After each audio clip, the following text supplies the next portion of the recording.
You can get ice dams anywhere from an inch all the way. I've seen 3 foot thick ice dams. What slows down in the winter and what do you ramp up? Definitely not working. Say if you wanted to get your roof done this summer, that it would be pretty good to make a decision and move on that somewhat quickly. Yeah, as soon as possible. New boot goofing.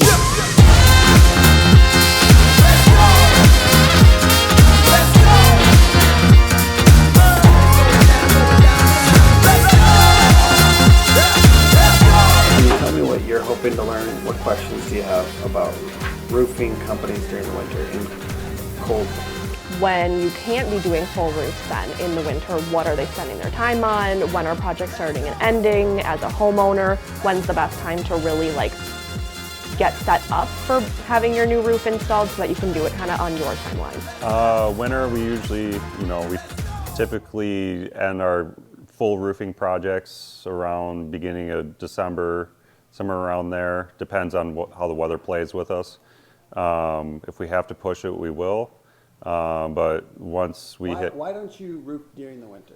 We don't roof during the winter because the shingles don't really adhere to each other as well, if at all. Are some roofing companies in Minnesota in cold weather roofing during the winter? Very few.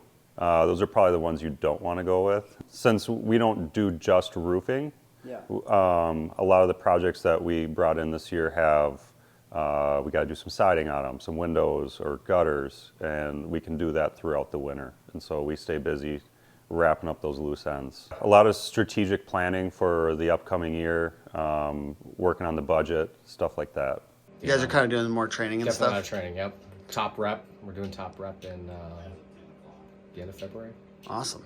Stoked about wrapping up the winter, the next few months, and then going into spring? Yeah, it's just, follow-ups, meeting with agents, and spending a lot of time with family during the holidays. That's usually my thing. And you guys basically go harder during the summer. That's not a normal job. It's kind of a little bit more intense than a normal job. So having a little bit more time is not. It's appreciated for sure. Some people aren't in Minnesota, so ice dams, does that really cause leaks? Because is there pooling up there, or what happens? Yeah, what happens is a home that doesn't have, it's from a couple factors. Not good ventilation, and also not a good sealed lid in the attic. So you're losing your heat and stuff into the attic, so then that melts the snow on the shingles, which come down to the soffit, which is cold, or other areas which are cold, freezes, and it keeps happening over and over, and it builds up. What is soffit for the non-technical folks? Soffit is the paneling or cladding that goes underneath, under overhangs or something like that. A lot of times it's perforated, so then it breathes, so the air can get sucked up into the attic through the attic chutes, and it creates a nice environment of air circulation, so it stays within a certain standard deviation of the outside temp. How about fascia? Fascia is the covering on the fascia boards. What is that? It covers the roof edge. Yeah. Well, we do have to abide by manufacturers' recommendations when it comes to the temperatures and what they can be installed in. They can be installed in cold weather, but we prefer to not do it because of the issues with the sealing down. Mm-hmm. So there are some restrictions. They're more brittle too, right? They are a little more brittle. They're a lot harder to work with. They don't lay down as flat, and then you always have the possibility of wind damage. Not to for the shingles not sealing down properly. So that's kind of the only difference, and why we try not to do as much. It does slow down, and it also depends on whether or not you're dealing with storms, a storm year based, compared to a non-storm year. So in the wintertime, we do see it kind of trickle down when it comes to turn-ins and people's, interest in looking at reducing their or redoing their roof. A lot of times you don't hear about it until the spring when the snow starts melting. Yeah. And then the leaks show up. So that's kind of where it is. You do get the occasional repair due to ice damage and all that other stuff, but for the most part, it slows down. Speaking of production, how's the queue going into this next spring as far as the amount of roofing jobs that you guys have? Pretty darn good. The good queue. Yeah, good queue. And would you say if you wanted to get your roof done this summer that it would be pretty good to make a decision and move on that somewhat quickly? Yeah, as soon as possible. If you want to work with a 5-star reputable roofing company? Yep. as soon as possible, because based off our current workload, that if it's not done now, that it may be pushed a little later in the summer to the fall. Awesome. They're at, still there. Yeah, on Comfy Cam or what? Yeah, comfy cam. 4 minutes ago they were there. All right, let's go Taking a up. photo. Let's go check it out.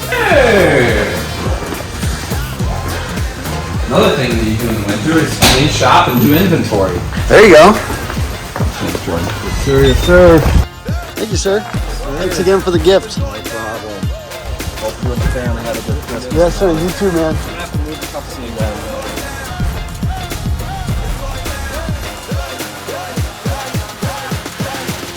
Bro, this looks slippery. Pretty slick. So you guys go up on a lot of slippery roofs. We do. And do you have like special shoes or anything?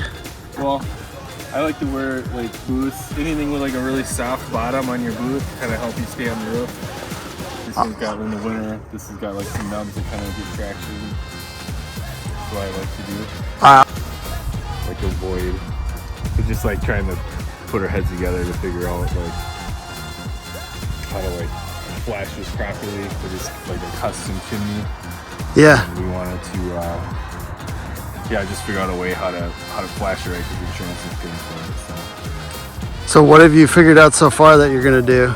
Well, what we did, this was like flat before, so like I mean we got it bends up, so like when water comes on it's gonna drip all the way down. Before it was just flat at a 90-degree angle, so like when water would come down, some parts was even flowing back to this chimney and was leaking. So we're just trying to figure out a way, because we didn't want to cover the whole thing with metal. We just wanted to, so what we did, we cut a groove in with our grinder. You can see our grinder right there. Slipped kind of like a riglet flashing, kind of coming up and inside the little groove there. And then just putting this little trim piece on, making it look nice. And so I'm getting this one, I got the length on it already. Take my square.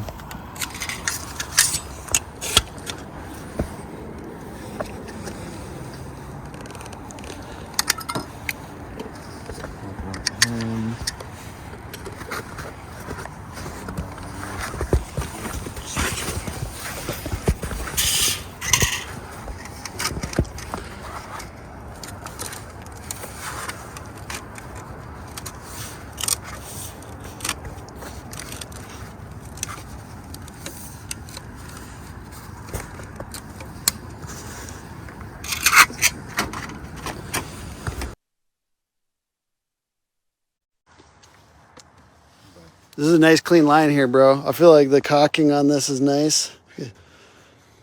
Yeah, got a lot of practice. It's just a very satisfying thing, I feel like.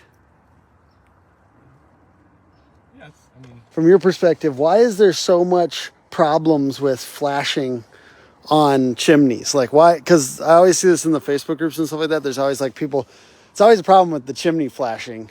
So what is the difference between like a high quality roofing company's flashing versus like somebody who's trying to cut corners? Like why is there so much issue with these? I think like some people just don't redo the flashing. Okay. So like if you just reuse it, you're kind of like stuck with how it was before. And sometimes the wall tins can move a little bit. If it's not secured every single wall tin, you can move a little bit and have like a little gap. But I think the best way to do it is just like replace everything, kind of like what we're doing, instead of trying to put a Band-Aid on and trying to make it work to last 5 years versus trying to have it last the lifetime of the roof. You guys were thinking maybe this wouldn't be as pretty of a job at the beginning. What there's you versus this job. So what did you think was going to go wrong, and what do you feel like went right about it? Well, I didn't really have any expectations going into it. I thought it was kind of like, I thought it was going to be like a Band-Aid putting it on, but it turned out a lot better than I thought it was going to. Me and Jeff, the other guy we're working with, kind of put our heads together and try to figure out kind of like a custom, chimney flashing that you don't normally see every day on top here.